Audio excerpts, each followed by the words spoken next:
right, good afternoon, everybody.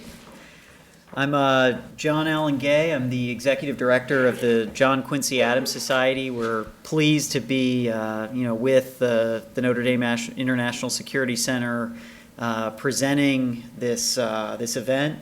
I imagine most of you here probably haven't heard of the John Quincy Adams Society. We're a new national network of student groups focused on foreign policy and on new perspectives and grand strategy. And we have here the co-directors of our chapter here at Notre Dame. We've got... Hi, I'm Jack Mulcair. I'm a first-year law student. Hi, everyone. I'm Andrew Meerworth. I'm a second-year law student. Yeah, and so we're getting started here at Notre Dame, and we'll have some sign-up sheets that we can pass around. If you're interested in foreign policy and the kinds of conversations like the one we'll be having today, feel free to sign up and keep in touch. But I think we've got a really great opportunity today. We've got with us Professor Walter McDougall, who is really one of the best historians of U.S. foreign policy out there today. And, I'll just read a bit of his bio. He is a Vietnam veteran and a Pulitzer Prize winning historian. He is the professor of history and international relations at the University of Pennsylvania, an alum of Amherst and the University of Chicago, taught for many years at California, Berkeley, Director of Research at the Foreign Policy Research Institute, and author of a very wide range of books on history, most famously The Heavens and the Earth, A Political History of the Space Age, for which he won the Pulitzer Prize in 1986. His books also include Let the Sea Make a Noise, A History of the North Pacific from Magellan to MacArthur, Promised Land, Crusader State, The American Encounter with the World since 1776, Freedom Just Around the Corner, A New American History, 1585 to 1828, and Throes of Democracy, The American Civil War Era, 1829 to 1877. And he has a new book out now, which is available for sale, I believe, right outside the door. It's called The Tragedy of U.S. Foreign Policy, How America's Civil Religion Betrayed the National Interest. So if everybody could please welcome Professor Walter McDougall.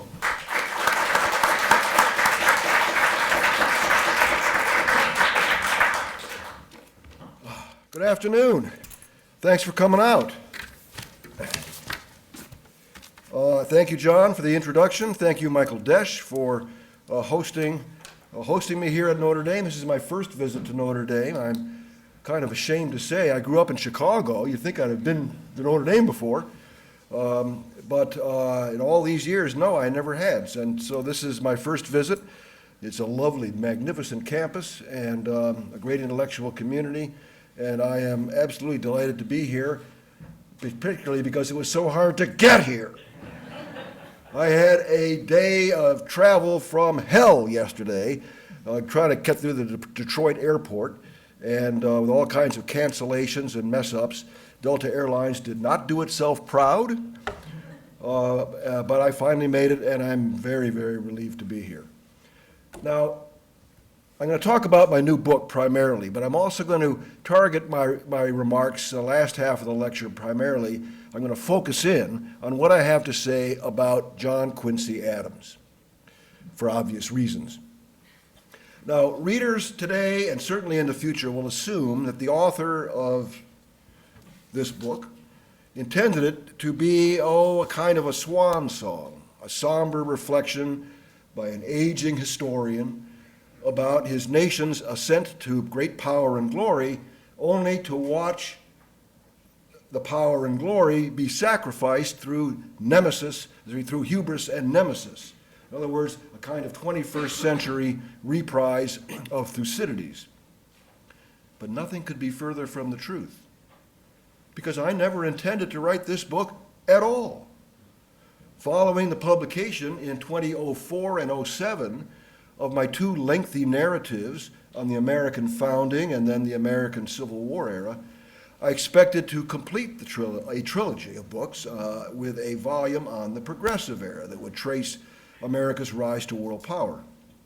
Instead, HarperCollins terminated the project on the grounds that my books were critical successes, meaning they didn't sell. And I acquiesced because, frankly, those tomes, which totaled over 1,300 pages, had worn me out. So I decided to lie fallow for a few years and then maybe write a sequel or revised edition of an earlier work, Promised Land Crusader State, The American Encounter with the World, since 1776. Not that it needed correction. On the contrary, that book proved prophetic, even marked by Cassandra's curse. For in it, I urged Americans to return to the foreign policy principles of our once modest republic, lest its half-century of emergency mobilization as a crusader state destroy forever its original identity as a promised land. For instance, I wrote back in 1997, everyone agrees Saddam Hussein is bad for his country. But can Americans be better Iraqis than Iraqis themselves? Or presume to tell the Chinese how to be better Chinese? If we try, we could only be poorer Americans. Well, no wonder I felt compelled to revisit the themes of that book after the terrorist attacks of 9/11 and the hyperbolic U.S. response to them. But Houghton Mifflin, the publisher of that volume, also showed no interest in a follow-on to a book that hadn't been a bestseller to begin with. And that left me in a quandary, because I'd already arranged for a sabbatical in 2012 and an outside grant to fund it. I had to write something, but what? So even as I spent that year frantically catching up on 15 years of new scholarship on American diplomatic history, I remained clueless about where the research might lead, if anywhere. At length, a friend and mentor in old age, my personal owl of Minerva, came to the rescue. I'd gotten into the delightful habit of lunching once or twice a month with Professor James Kurth of Swarthmore College, a brilliant political scientist and, it turned out, a very shrewd psychologist. For months, he listened patiently while I agonized about my dilemma before making a suggestion. Write what you know and care about. Write what truly expresses Walter McDougall. You mean, I haltingly answered, American civil religion? Exactly, said he. Kurth had heard me speculate at various times about reinterpreting U.S. foreign policy through the lens of civil religion. I like to call it American diplomatic history in the metaphysical mode. Kurth knew that I'd begun teaching a seminar called In Search of the American Civil Religion, and his timing was perfect. Yes, I realized, such a book would not only be important and timely, but also, I foolishly thought, fun and easy to write. Moreover, the topic would give me a chance to settle some scores by rebutting Robert Kagan's awful book called Dangerous Nation, which appeared in 2007. Indeed, that militant neoconservative history seemed to me a perfect example of the fallacy known as prolepsis, essentially reading history backwards. Because Kagan claimed U.S. foreign policy had always pointed toward a messianic calling to redeem the whole world. Therefore, 2007, the Bush Doctrine and the Freedom Agenda in the Middle East were as American as apple pie. Kagan even had the temerity to publish an article declaring George Washington was a neocon. Well, his transparent purpose was to purge from our foreign policy discourse the so-called crabbed conservatism of realists like George Kennan and, implicitly, the author of Promised Land Crusader State. In other words, moi. And so, for reasons of professionalism, personal interest, and pique, I set out to deconstruct our evolving civil religion and trace its influence on foreign policy. What I discovered as weeks turned to months, turned to years, was this was a really difficult book to get right, which is why it took 5 anxious years. But here at last is the result. My original title, which I thought pretty edgy, was American Heresies, Civil Religion and Foreign Affairs since 1776. But the marketing mavens at Yale Press, I haven't had a real happy history with publishers, even balked at the word heresies and even at the phrase civil religion, because they said readers won't even know what those words mean. Well, a war of attrition then ensued, after which I finally settled on this title, which I don't like, but there it is. Particularly because it includes another fallacy, the pathetic fallacy. How American civil religion betrayed the national. It wasn't civil religion is an abstract notion. You can't endow an abstract notion with human qualities. It's the purveyors or the interpreters or the exploiters of civil religion who have betrayed the national interest. But to heck with it, so be it. What is civil religion? Jean-Jacques Rousseau introduced the concept in his 1762 treatise, The Social Contract. He meant to describe the faith that can bind together citizens of a republic who have thrown off their age-old thraldom to throne and altar. But in reality, throne and altar are two sides of the same coin, because nearly every regime in history has claimed some sort of spiritual legitimacy as well as secular authority. Consider the god kings or pharaohs of antiquity in the Middle East, or the mandate of heaven in East Asian dynasties, or the sultans of Islam, or the ancient or Renaissance city-states, all of whom had their patron gods or patron saints, or the divine right of kings, or the state-controlled churches of early modern Europe. The most obvious example of the melding of church and state was post-Reformation England. What, after all, is the Anglican Church, if not a civil religion? Well, here is sociologist Ellis West's pithy definition. Quote, "A civil religion is a set of beliefs and attitudes that explain the meaning and purpose of any given political society in terms of its relationship to a transcendent spiritual reality, which are held by the people generally and expressed in public rituals, myths, and symbols," unquote. That transcendent spiritual reality is what distinguishes civil religion from idolatrous ideologies like fascism and communism.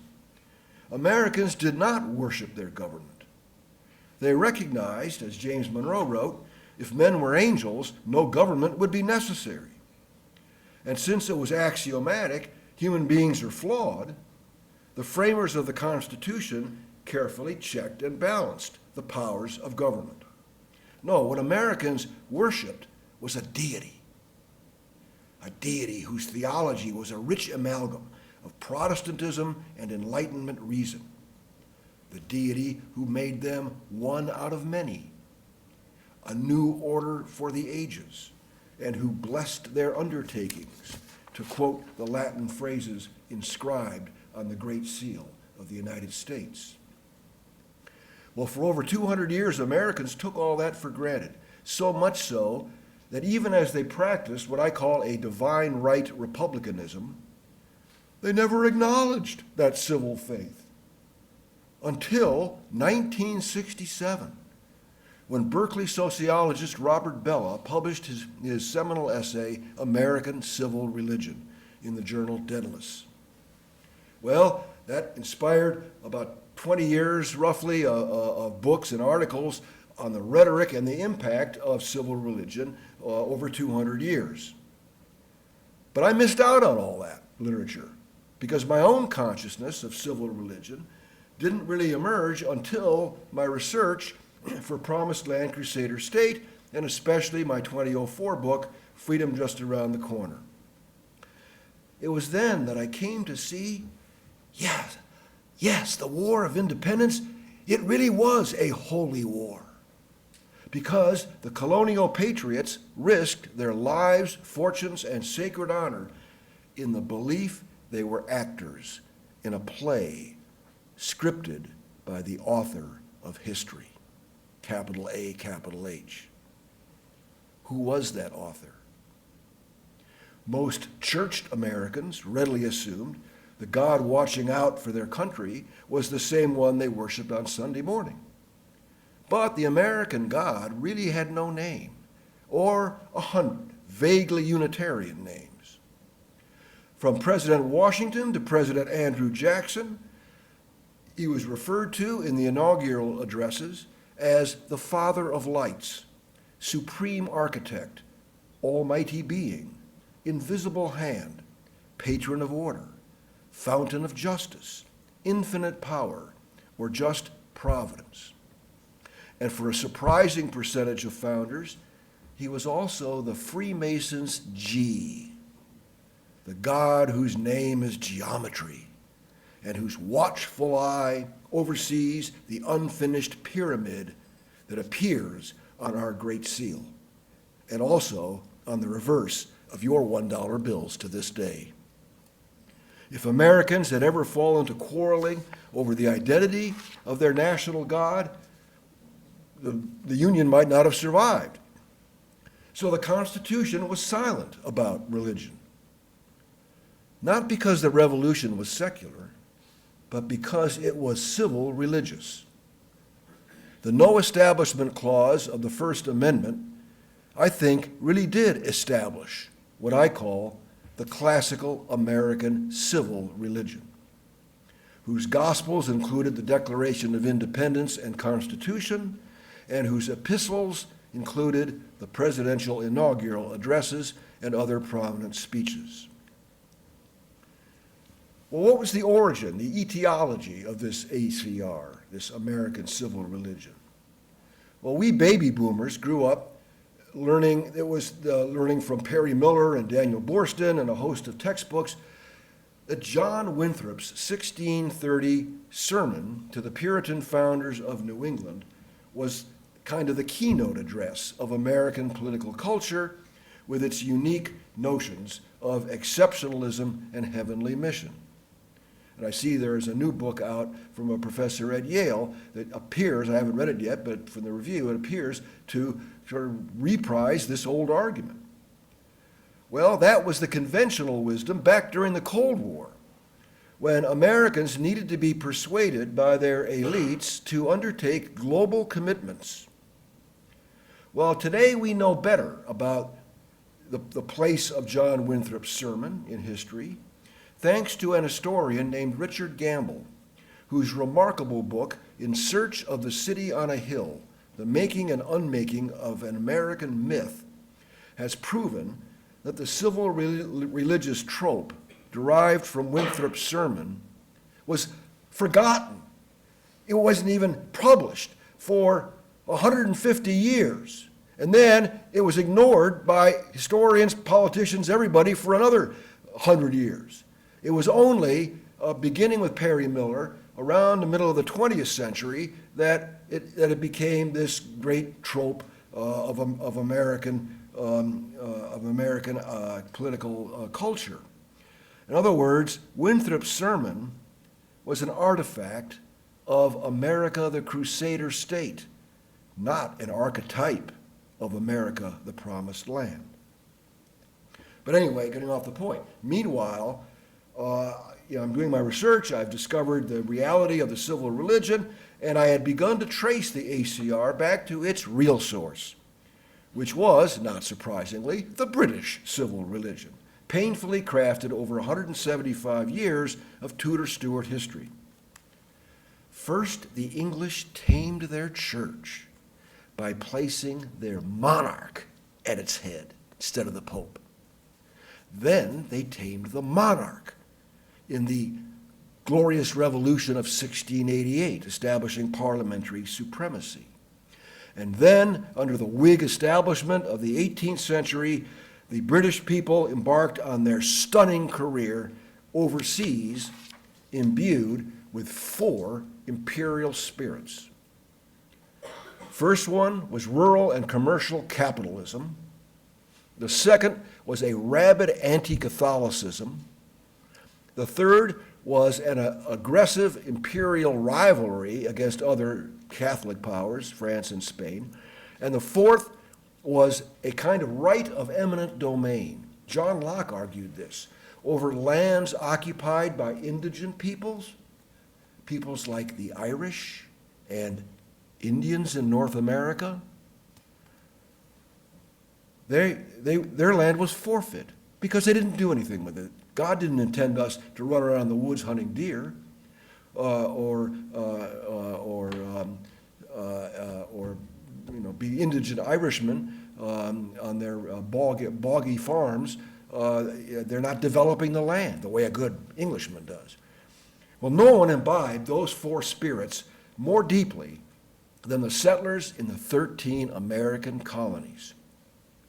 But following Britain's conquest of Quebec in 1763, Crown and Parliament adjusted to their new imperial responsibilities by enacting tolerance for French Catholics, enacting protection for Native Americans against pioneer expansion, and enacting all sorts of new taxes and regulations on the 13 colonies. So to the colonists, it seemed the British were violating all their own imperial spirits. The British had become heretics in their own church. So hot-headed patriots, and not just the New England Puritans, but Quakers in the Delaware Valley, Cavalier planters on the Chesapeake, and the Scots-Irish bordermen on the frontier rebelled.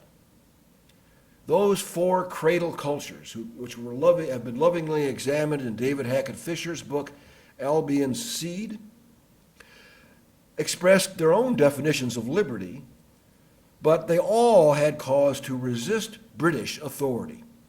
And after the War of Independence, all 4 cultures collaborated on a constitution that accommodated, in remarkable fashion, the Puritan notion of liberty, which was ordered liberty under law, the Quakers' live and let live freedom of conscience, the Cavaliers' aristocratic notion of hierarchical liberty, and the wild libertarianism of the Scots-Irish.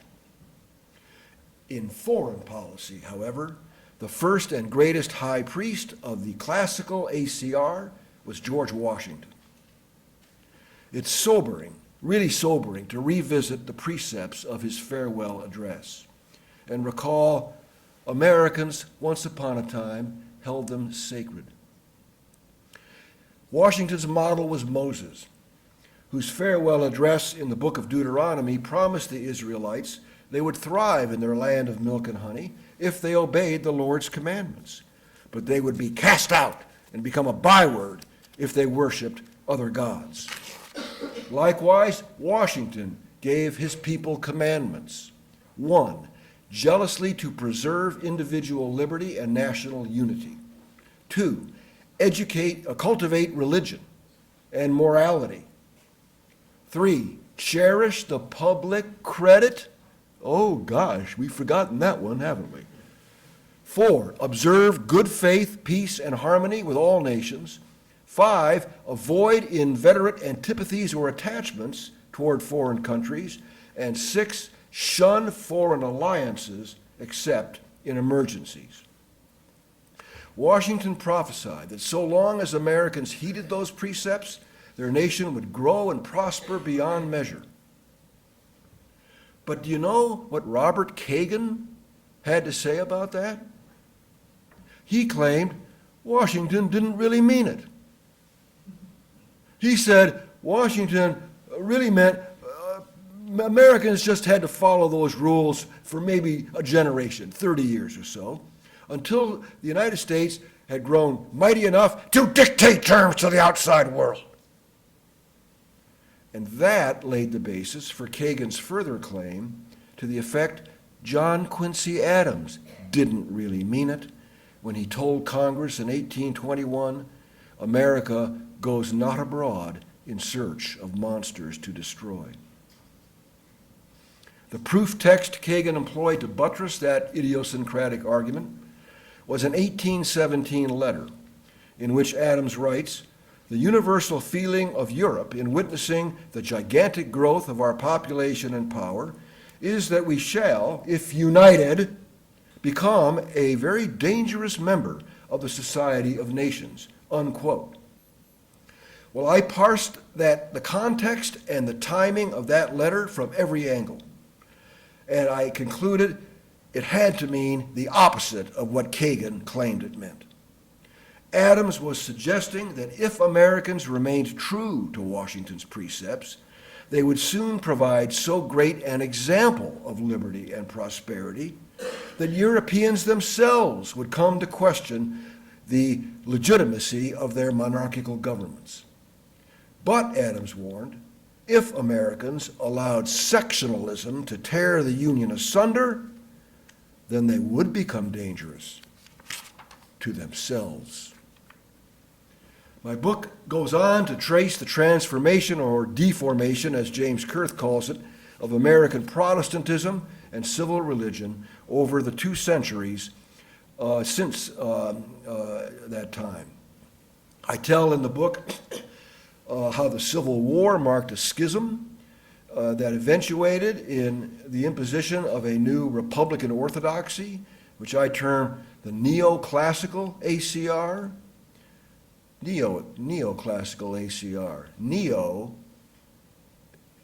in domestic government, the so-called Second Revolution, American Revolution, as historians call the new activism of the federal government under the Republicans after Lincoln, but still classical, because American foreign policy did not change for another generation, despite rapid industrialization, urbanization, mass immigration. Only in the 1890s, with the rise of the secular progressive movement and a concomitant religious movement known as the social gospel, did Americans begin to imagine that God Almighty had another mission in store for them, a mission to export and, if necessary, force their own institutions and values on the nations of Latin America, then the Pacific, then Europe during 2 world wars, and finally the whole world. Beginning with the Spanish-American War in 1898 and continuing throughout the 20th century, the United States embraced a progressive and then a neo-progressive ACR that willingly discarded all of Washington's precepts, every one, and embraced instead, during the eras of Woodrow Wilson and Franklin Roosevelt, and then after World War II under the Cold War presidents, a new progressive ACR that held out the vision of a kind of heaven on earth. That once America finally triumphs in the world wars, and then, as Kennedy promised, in the long twilight struggle of the Cold War, on that glorious come and get a day when communism will finally collapse, as we know it will, because God intends it, then the whole world will come to embrace American values and institutions. We've lived through that era. We call it globalization. And so this whole long evolution or deformation of American civil religion was to culminate in a millennial ACR, which would double as the first global civil religion. Alas, that global civil religion has come awry, just as Wilson's original progressive civil religion went off the rails in the first 2 decades of the 20th century. But that whole story, which I've just summarized very quickly, is not the story I'm going to tell you today. Because some of you, at least, have joined Professor Desch, and I hope some other faculty, in celebrating the greatest statesman of the classical ACR era, when the United States still conducted a foreign policy of prudence, restraint, respect, and reciprocity toward all other nations, while vigorously defending its legitimate national interests. The story I'm going to tell is best introduced by describing the world inherited by President James Monroe and his Secretary of State, John Quincy Adams, in 1817. Peace had finally returned to Europe after the wars of the French Revolution and Napoleon.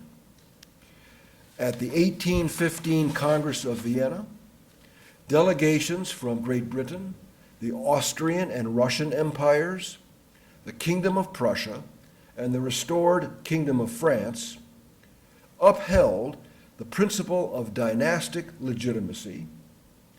They compromised on territorial issues.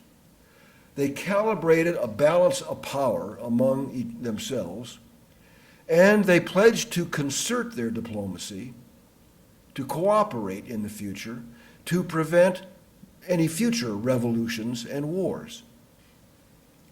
This Metternichian system, named for Austria's foreign minister, would prove too reactionary for the liberal British, who soon distanced themselves from the continental powers.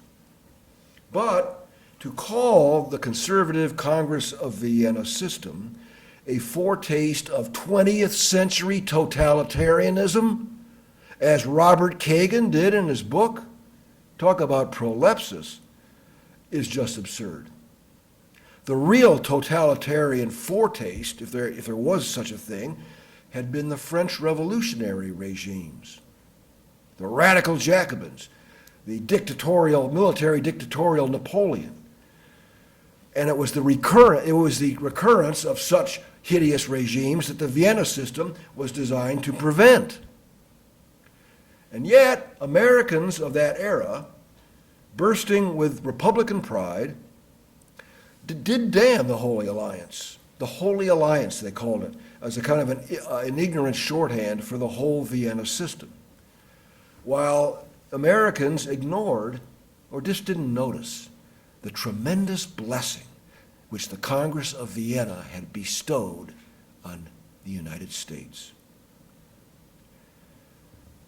By ensuring the survival of a balance of power among the Europeans, and indeed it was a balance of power that would last for a century,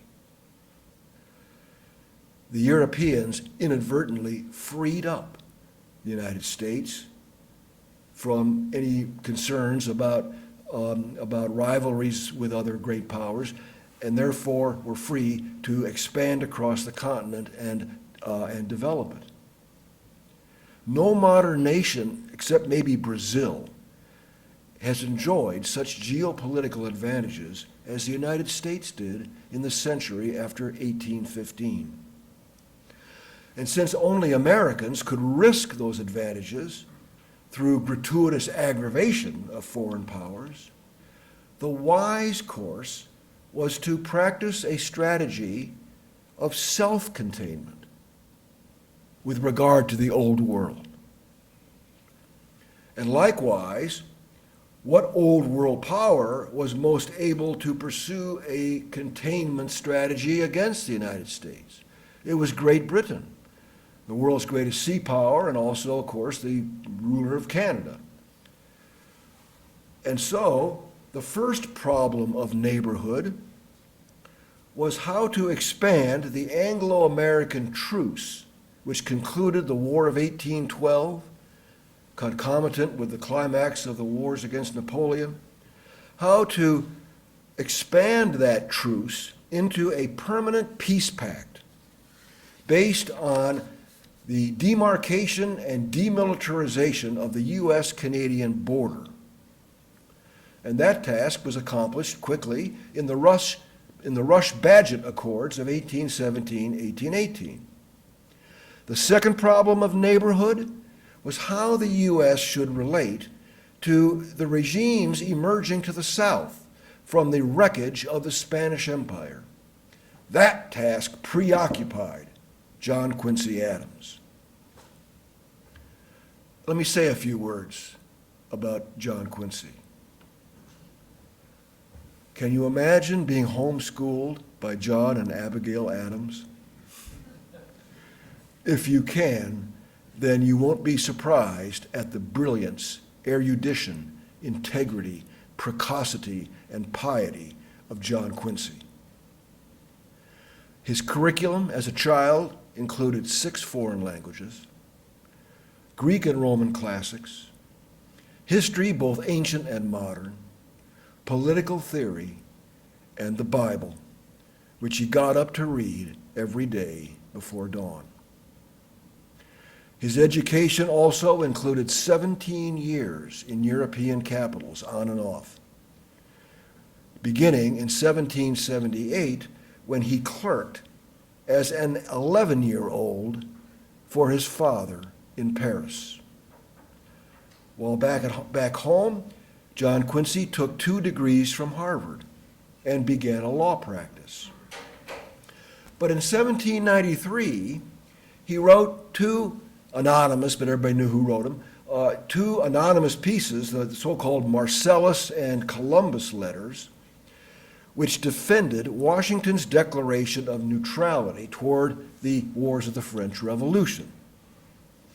And these letters were so eloquent and impressed President Washington so much that he in turn persuaded Vice President John Adams to persuade his 27-year-old son, John Quincy, to devote the rest of his life to public service. John Quincy's mother had drilled into him a motto from the Roman poet Horace about Roman mothers despising war. Bella matronis detestata, and the trinity of doctrines on which all morality rested: God's existence, the soul's immortality, and certain judgment to come. If you remove any of these, John Quincy instructed his own children, man's conscience would, quote, have no other law than that of the tiger or the shark, unquote. John Quincy's father taught him moral philosophy based on Plato, Aristotle, Thucydides, Machiavelli, Francis Bacon, and James Harrington, Alexander Pope, Montesquieu, and David Hume. John Quincy and the Adams family, of course, were Protestant to the core. John Quincy, accordingly, grew up believing in progress. They were also Yankee to the core. And John Quincy grew up believing fervently in America's destiny. But he also knew the flawed nature of man. Utter depravity, the Calvinists call it. Catholics call it original sin. And the amoral nature of politics. He knew that these conditions, these facts of life, imposed clear limits to the nation's moral authority in world affairs. Hence, the wise statesman must stoically accept Alexander Pope's depiction of man as, quote, placed in this isthmus of a middle state, a being darkly wise and rudely great, sole judge of truth, yet in endless error hurled, the glory, the jest, the riddle of the world, unquote. In sum, John Quincy developed a tragic sense of politics. Similar to in the 20th century, if there is anyone you can liken him to, it might be Reinhold Niebuhr, Christian realism. He rejected both the twin temptations of delusory messianism or hypocritical pretense. His father, John Adams, had put it this way in 1814. They were both adults, obviously, at the time, getting on in years, in fact. Quote, "We may boast that we are the chosen people. We may even thank God that we are not like other men. But, after all, it would be but flattery, the delusion, the self-deceit of the Pharisee." Unquote. Well, scrupulous analysis and self-examination enabled John Quincy to imagine what a democratic foreign policy might look like in a fallen world. He reflected on such questions as whether internal or external affairs should take precedence in government, whether foreign engagements were really compatible with Republican principles, self-government, and whether popular governments could ever pursue wise policies given that their citizens were constantly buffeted by faction, emotion, impatience. And in every case, John Quincy came down on the side of a principled realism. While he placed American values, quote, upon the adamantine rock of human rights, unquote, he also insisted, quote, the purpose of our foreign policy is not to bring enlightenment or happiness to the rest of the world, but to ensure the life, liberty, and happiness of the American people, unquote. He believed the United States had a calling to be exemplary, but must shun tempting crusades. The fanatical cry, "Let justice be done, though the world perish," fiat justitia pereat mundus, might occasionally have appealed to someone like Jefferson, but it abominated John Quincy Adams. In 1776, when the 13 British colonies declared themselves an alternative to European imperial rule, the problem of neighborhood first emerged. But because at that very time, in 1776, the long, languid retreat of Spanish power in the Americas was also well advanced. But the spark that ignited armed revolt among colonial elites against Spain was Napoleon's invasion of Spain itself in 1808. With their mother country under foreign occupation, while Latin juntos sprang up and began to declare independence. Of course, their boundaries and their very regimes were constantly up for grabs. Liberty under law, as North Americans understood, was rarely in evidence. What was the destiny of these other Americans? Should the United States court the Latin American revolutionaries, perhaps even invite them into their own union? Or were they really unfit for self-government? John Adams, frankly, spoke the conventional wisdom when he called the Latin Americans, quote, the most ignorant, the most bigoted, the most superstitious of all the Roman Catholics in Christendom, unquote. John Adams thought state-building efforts in South America, quote, as absurd as similar plans would be to establish democracies among the birds, beasts, and fishes, unquote. Not very politically correct. But if the United States did not annex or absorb the Latin American peoples, then the United States would risk having to live with possibly hostile countries in the neighborhood, or what is worse, client states of European powers in their neighborhood. The immediate crisis arose in the province nearest the United States itself, derelict Florida. The sandy spit, 360 miles wide, was virtually unoccupied by Spain. save for St. Augustine, Florida, the fort there, and a few motley garrisons. Otherwise, Florida was a swampy refuge for marauding Seminole Indians, for fugitive slaves, and for pirates. Georgians and Alabamans across the border complained ever more loudly about lawless Florida until John C. Calhoun's War Department authorized Tennessee militia chief Andrew Jackson to deal with the problem. Well, Old Hickory dealt with the problem in a very Jacksonian way. He called up the Tennessee militia and invaded Spanish Florida, declared martial law, and prompted diplomatic protests from Spain and from Great Britain, two of whose subjects were summarily executed for gun running to the Indians. Secretary of State John Quincy it was on his watch that all this happened. And what did he do? Did he apologize? Or did he pursue the national interest as he saw it? He wrote a long, blistering defense that blamed Spain for the problems, sort of sidestepped Jackson's actions and said, let's look at the origin of this problem. It's the fact that there is no government in Florida. It's a lawless province. Spain claims it, but can't really control it. And by God, Spain better either police their province or else sell it to the United States.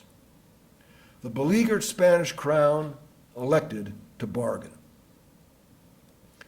Back in the 2000s, obviously under the George W. Bush influence, some historians tried to argue Jackson's invasion of Florida was evidence that the Bush Doctrine's unilateral preemption was an old American tradition. Well, it's a very thin reed to bear such weight. Jackson's mission was retaliatory, not preemptive. It was punitive, not permanent. And, thanks to John Quincy Adams, it was used to excellent diplomatic effect, unlike most of the Bush preemptions. In 1819, John Quincy Adams sat down with a Spanish minister, Luis de Onith, and negotiated the Transcontinental Treaty, in which Spain sold Florida, ceded its claims to the Northwest Coast, Oregon Territory, and fixed the boundary between Mexico and the Louisiana Purchase and points west all the way to the Pacific Ocean. Obviously, it would have been very impolitic for the United States to aid and abet the Latin American revolutionaries against Spain until this favorable treaty was ratified. And as it happened, a revolution in Spain itself had delayed ratification. But is that fact sufficient to explain the famous July 4th, 1821 address in which John Quincy proclaimed America goes not abroad in search of monsters to destroy? That is the argument that Kagan has made. But again, sorry, the answer is no. The Transcontinental Treaty had nothing to do with Adams' speech because by then it had been ratified, as James Monroe announced in his second inaugural address in March of 1821. Nevertheless, the timing of U.S. recognition of various independent Latin states was a matter of some dispute. Henry Clay, who became, of course, the great compromiser, a great patriot, a great Whig senator, and a three-time candidate for president, Henry Clay began life as a kind of a youthful idealist and a bit of a hothead. And as a young man, he stood up in the year 1818 in the Congress and delivered a speech that lasted 4 days. in hopes of persuading Congress to simply take Florida from the damn Spaniards by force and to recognize the South American rebels against Spain. Clay even likened Simon Bolivar to George Washington. Well, his resolution really amounted to a de facto declaration of war against Spain.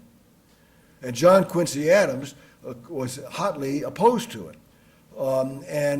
Indeed, it got voted down, 45 to 115. But this resolution testified to Clay's ignorance, and indeed the ignorance of many Americans at the time, of the great cultural divide between North and South America.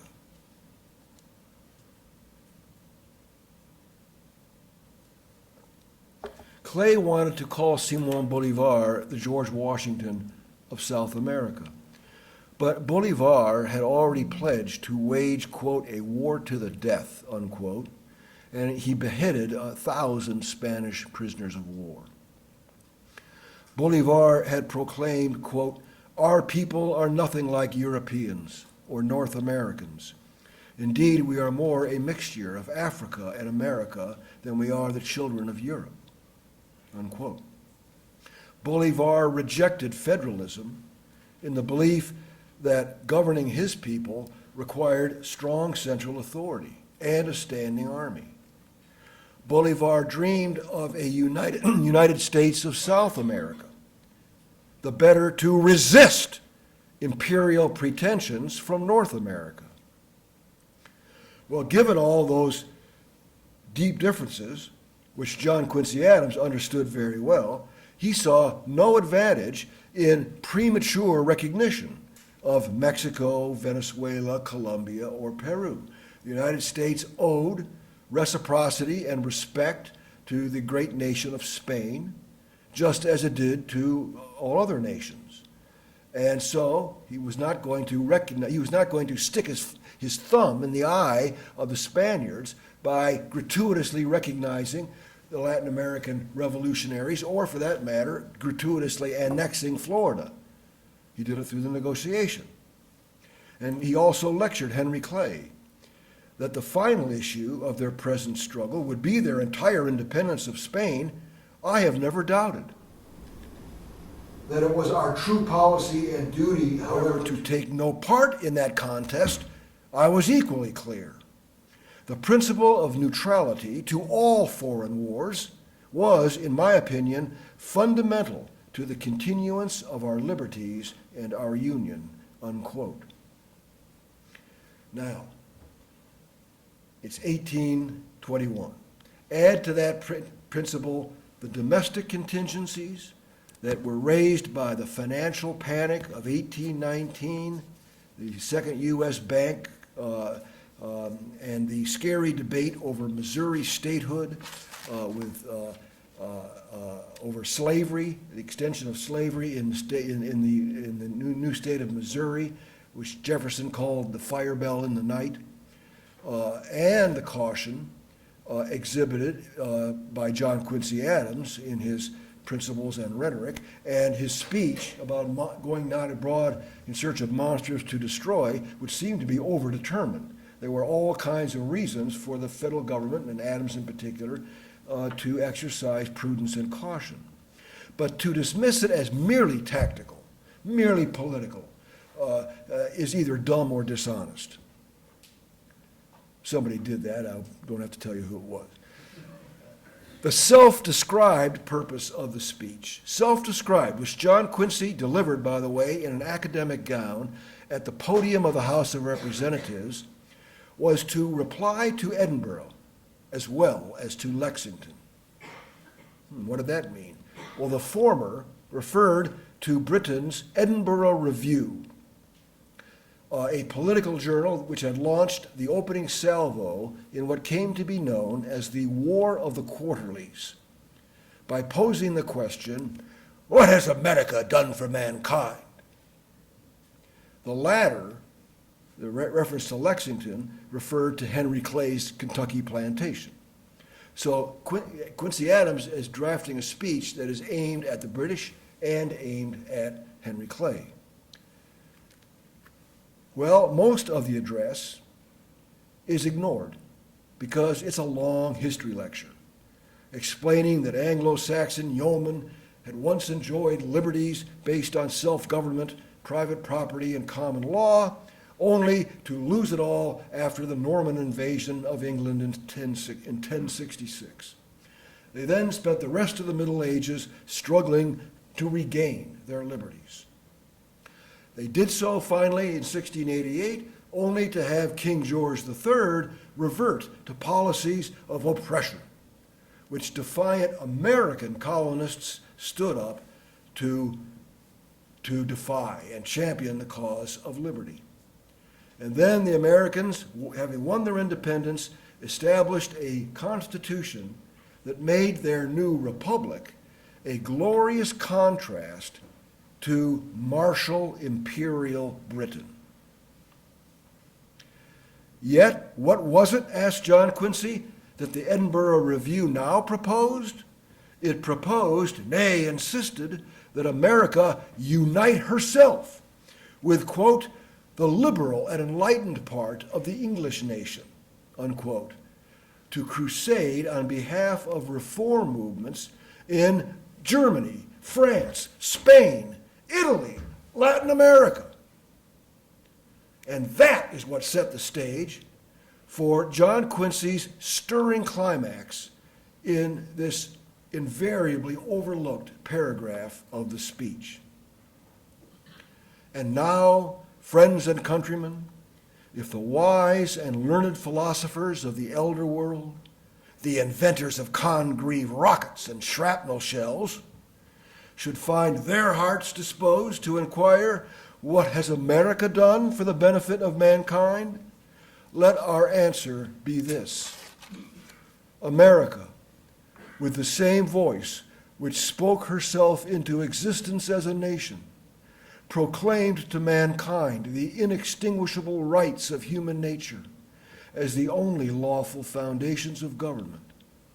America, in the Assembly of Nations, has invariably held forth to them, to all nations, the hand of honest friendship, equal freedom, generous reciprocity. America has uniformly spoken among them, though often to heedless and disdainful ears, the language of equal liberty, equal justice, equal rights. She has, in the lapse of nearly half a century, without a single exception, respected the independence of other nations while asserting and maintaining her own. She has abstained from interference in the concerns of others, even when conflict has been for principles to which she clings as to the last vital drop of her heart. Wherever the standard of freedom and independence has been or shall be unfurled, there will America's heart, benedictions, and prayers be. But she goes not abroad in search of monsters to destroy. She is the well-wisher to the freedom and independence of all. She is the champion and vindicator only of her own. Why? For she knows well that by once enlisting under other banners than her own, were they even the banners of foreign independence, she would involve herself beyond the powers of extrication in all the wars of interest and intrigue, of individual avarice, envy, and ambition, which assume the colors and usurp the standard of freedom. The fundamental maxims of her policy would insensibly change from liberty to force. The frontlet on her brows would no longer beam with the ineffable splendor of freedom and independence, but instead would soon be substituted an imperial diadem, flashing in false and tarnished luster the murky radiance of dominion and power. Oh, America might become the dictatress of the world. She would no longer be the ruler of her own spirit. John Quincy concluded by hurtling the question back at the British. What have you done for mankind? Oh, material inventions aplenty, engines of war and empire. But America's glory is not dominion, but liberty. Her march is the march of the mind. She has a spear and a shield, but the motto upon her shield is freedom, independence, peace, unquote. John Quincy Adams, like George Washington, self-consciously spoke for the ages, and in deadly earnest. Several months later, he confided exactly that in a letter to Edward Everett. He condemned colonialism of all kinds. He even foresaw its eventual abolition in India and throughout the world. But he explicitly condemned what would later be called wars of national liberation or interference in the domestic affairs of other countries because of the, quote, inevitable tendency of a direct interference in foreign wars, even wars for freedom, to change the very foundations of our own government, from liberty to power. It was imperative to blow this trumpet upon Zion because erroneous moral principle is the most fruitful of all the sources of human calamity and vice. In other words, heresy. The leaders of nations are generally but accomplished sophists, trained to make the worse appear the better reason, unquote. Well, in his book, Donald Kagan tells us we should not imagine John Quincy Adams a spokesman for 20th century realism. No, we shouldn't. We should treat him as an historical figure in his own time and place. But how much more egregious would it be to consider John Quincy Adams a spokesman for what passes as 21st century idealism? No, the Adams family was exactly what you would expect them to be. Turn of the 19th century, men and women of high principle who realized, no less than Edmund Burke, that universal norms cannot be applied to the action of states in their abstract formulation. But they must be filtered through the concrete circumstance of time and place. Now, in 1822, the Monroe administration recognized 5 Latin American regimes. The new policy simply acknowledged fait accompli. They'd won their independence, and the British had also recognized them. Even the liberal Spanish Parliament was prepared to accept their independence. But far more momentous was the train of events triggered by the European Congress decision to permit a Royal French army to cross the Pyrenees and crush the revolution in Spain. Beyond those events, which came to pass in the spring of 1823, were rumors that France might help the Spanish king reconquer Spain's overseas empire. John Quincy Adams didn't credit any of that for a moment. The Bourbons would never be so mad as to try it, and the Royal Navy so lax as to permit it. But why then, he asked, did the British Foreign Secretary, George Canning, flatter the United States by offering to collaborate in defense of the independence of Latin America? John Quincy Adams suspected a trap because George Canning, British Secretary, added that Britain and America would, of course, forswear any territorial ambitions of their own. It seemed the British were adopting a containment policy toward the U.S. But even more dangerous was the temptation dangled by the Edinburgh Review for Americans to entangle themselves in the political quarrels of Europe. So Adams stubbornly stood against Monroe's entire cabinet in rejecting the British offer on the grounds that it would invite them to meddle in the New World while inviting Americans to meddle in the Old World. John Quincy Adams wanted the United States to issue a unilateral declaration and prepared a draft for the president's annual message to Congress. Monroe was thick-headed. He missed the point. he repeatedly inserted back into Adams' address expressions of support for European revolutions, such as the Greek revolt against the Ottoman Empire. John Quincy patiently explained the principle of reciprocity required Americans to forswear involvement in the Old World if they expected Europeans to forswear involvement in the New. Well, he finally won his point, which is what made the Monroe Doctrine, declared in December 1823, a tremendous exercise in self-containment and an eloquent condemnation of the fanatical streak that was heresy to the American civil religion. As John Quincy Adams explained to the Russian minister at the time, the first paragraph of my paper stated the fact that the government of the United States was Republican. Second, what the fundamental principles of this government were: liberty, independence, peace. I added, by way of apology for the solicitude that I felt on this subject, that I considered this as the most important paper that ever went forth from my hands. John Quincy Adams matters deeply today as well as then, because everybody wants to claim him, even Robert Kagan. He was certainly complicated, and he expressed many viewpoints over his long career. He was a peaceful diplomat and yet an avid expansionist, and yet later an avid opponent of expansion that might lead to the spread of slavery.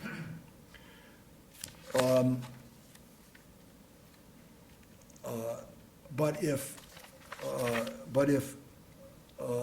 to suggest that John Quincy Adams, upon becoming president in 1825, moved in Clay's direction, as Kagan does again, regarding ideological missions abroad, is to make a grotesque exaggeration. John Quincy Adams dispatched one single agent to report on the Greek Revolution, which he did as a favor for the visiting Marquis de Lafayette. And when the agent died at sea, it was not followed up. Nor did John Quincy move in Clay's direction regarding Latin America. When Simón Bolívar convened a Congress in Panama in 1826, U.S. politicians argued at length as to whether to send delegates. At length, John Quincy did appoint two observers, one of whom died en route and the other arrived too late. But it didn't matter a whit. Bolívar didn't want U.S. participation and didn't want to replicate Yankee institutions. Adams understood that. Clay still hadn't learned. Instead, he wrote Bolívar a condescending letter that expressed the hope that South America would add a new triumph to the cause of human liberty and that Providence would bless her as he had her northern sister with the genius of some great and virtuous man. Well, the Venezuelan liberator returned the insult. He smelled a rat. He warned of American hucksters who believe, quote, the United States seems destined by Providence to plague America with torments in the name of freedom, unquote. That prescient, ironic comment did foresee what the ACR would become 70 years later, but not so long as Americans honored the wisdom and the prudence of John Quincy Adams. Thank you very much. Thank you.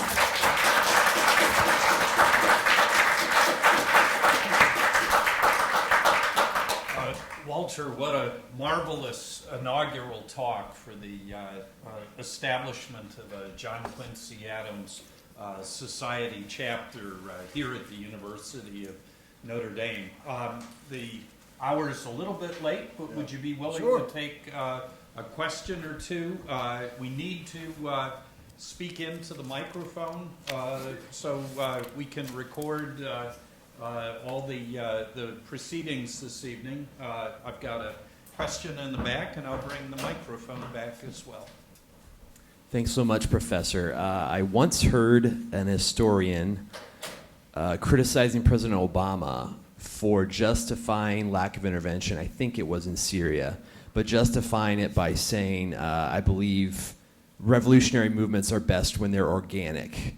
And this professor said disparagingly, the last I saw those were French ships off the coast of Yorktown. So I'm curious, do you think was there a dash of hypocrisy in the classical ACR, or did John Quincy Adams talk about this component of the American Revolution? Or yeah, thank you. There's more than a dash of pretense in pretty much every era of American history. We're a republic of pretense. We pretend lots of stuff. The civil religion is a great big kind of pretense. We pretend, we're a new chosen people in a new promised land who are carrying out God's will for humanity. We pretend that. When you think about it, it's an outrageous claim. Delusions of grandeur beyond description. Certainly, let's take the Monroe Doctrine. The Monroe Doctrine was a colossal bluff. The United States did not have the power to enforce the Monroe Doctrine for a long time, decades and decades after its proclamation. It was a kind of a statement of intention. This is what we Americans hope for. This is the neighborhood that we hope someday to inhabit. And we're kind of warning you European powers that if you act in such a way as to expand your system in our part of the world, colonies and empire, that we Americans will consider that an unfriendly act. He was careful not to issue any threats or bluffs, or for that matter, even red lines. He didn't draw any red lines.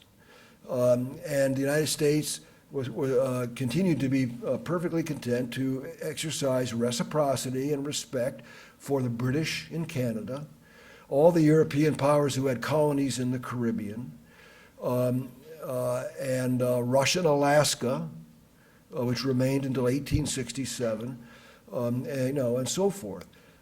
So they were all the existing foreign colonies were grandfathered, if you will. But yes, there was an element of sort of anticipation and pretense about it. Now, as to intervention,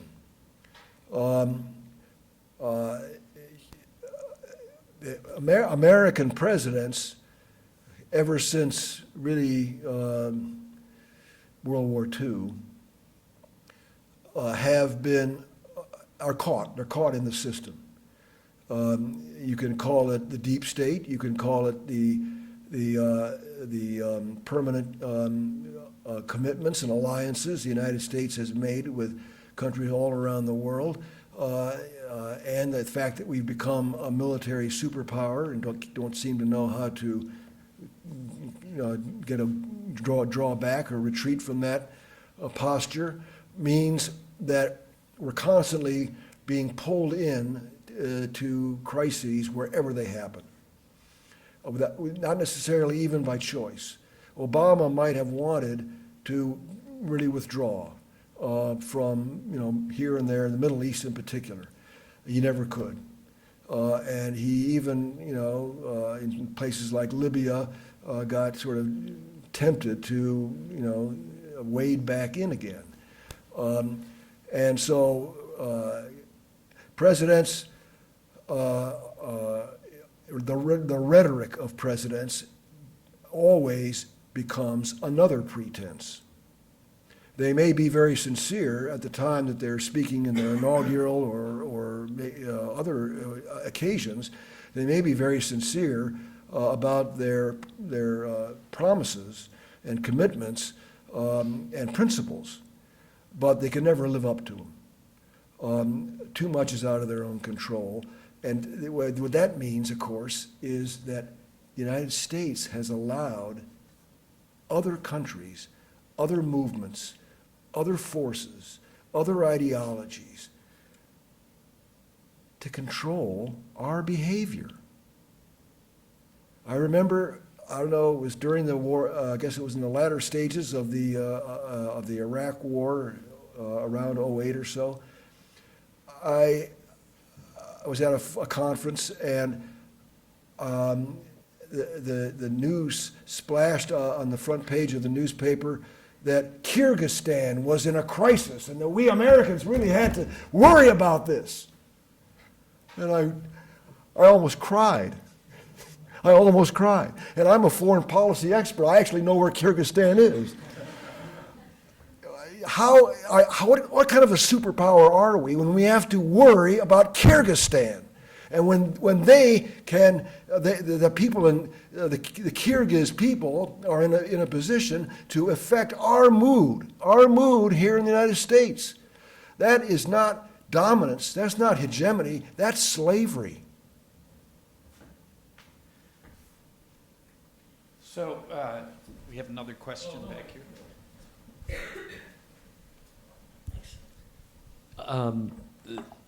My question has to do with the Protestant thought of John Quincy Adams, and what I understand is the prevailing notion that Catholicism was incompatible with a Republican form of government. Mm-hmm. And it wasn't until maybe Orestes Brownson started to say, well, no, this is not actually the case. Was there a religious influence in his antipathy towards getting involved in Latin America? I had a feeling you might ask that question. Oh, absolutely, absolutely. I'm not sainting John Quincy Adams. First of all, you can't saint a Puritan. We're either all saints or nobody's a saint. But obviously he had his blind spots and his flaws and his limitations like everybody else. And he was a product of Quincy, Massachusetts, coming out of the Puritan tradition. His father, John Adams, is even reputed to have become a Unitarian in his last years. And their anti-Catholic prejudice was very deep, very deep. Not only, originally, of course, the Puritan bias was anti-Catholic, not only because of the heritage of the Reformation, wars of religion in Europe, but because the French Catholics were up there constantly threatening New England. And occasionally there would be during times of French and Indian wars, there might be massacres. The French might sick the Indians on New England settlements, and men, women, and children would be scalped. And there was a deep hatred of the Catholics up in Canada. But then there was also a deep resentment or contempt for the whole Hispanic world. Priest-ridden, ignorant, half-Indian populations, they could never be self-governing. And that prejudice, I suppose you could say, still exists to this day. It takes different forms now, obviously, but the Trump phenomenon is, would be one kind of an expression of that attitude. Anti-Catholicism, it was the original hatred of the American colonists and the American people, and it has never completely gone away. You mentioned Orestes Brownson. I love Orestes Brownson, a great scholar at Mercyhurst College. Mike Federici first introduced me to Orestes Brownson, and I then became a great fan. And I have touted him not only in this book, but in an earlier book, the book on the Civil War era, as being very important, very important. But of course, he began life as a Yankee Puritan. So he wasn't really a kind of a cradle Catholic or a typical Catholic. And I don't know quite how you'd parse that. And Orestes Brownson, I guess you would say, never really became a mainstream in terms of influencing Catholic opinion in the United States. He certainly didn't ever influence Protestant opinion in the United States. So he's an odd duck, but he's very insightful as to the role of freedom of religion, free exercise of religion, and the great compatibility. He says it's the American civil religion. You didn't use that phrase, but it's the American Republican ethic that needs Catholicism more than any other country on earth. We have a government and a people. Each one has power to check the other, but there's no church. There's no established, or generally accepted church. Instead, there's a free market in religion in the United States, and that means everybody's his or her own church. You're all every man his own priest. Martin Luther called for, Joseph Smith institutionalized it, but that's what the United States is. It's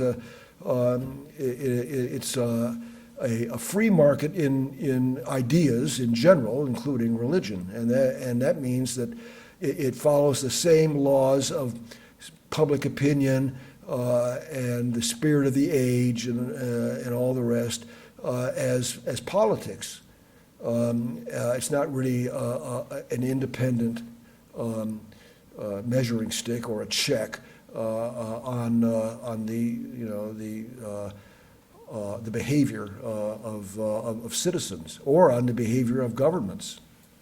Walter, we could go on for some time, but the lease on the room is almost up. And also, we worked you very hard today. We don't want to put you in the barn wet, as Henry Clay would have said back in the bluegrass. And also, the mention of Orestes Bronson, who's interred in the crypt of the Basilica of the Holy Cross here on campus, is probably a fitting point at which to end, except to thank you again for kicking off our engagement with the John Quincy Adams Society in such a learned and erudite way. And this may belatedly have been your first visit to Notre Dame, but I sure hope to heck it won't be the last. Thank you, Walter.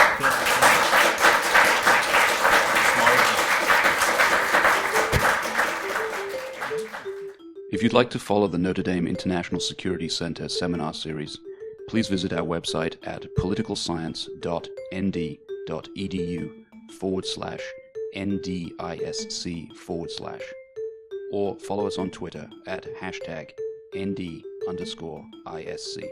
Please note that opinions expressed in the seminar series are solely those of the participants or speakers, not of the International Security Center or the University of Notre Dame, which take no institutional position.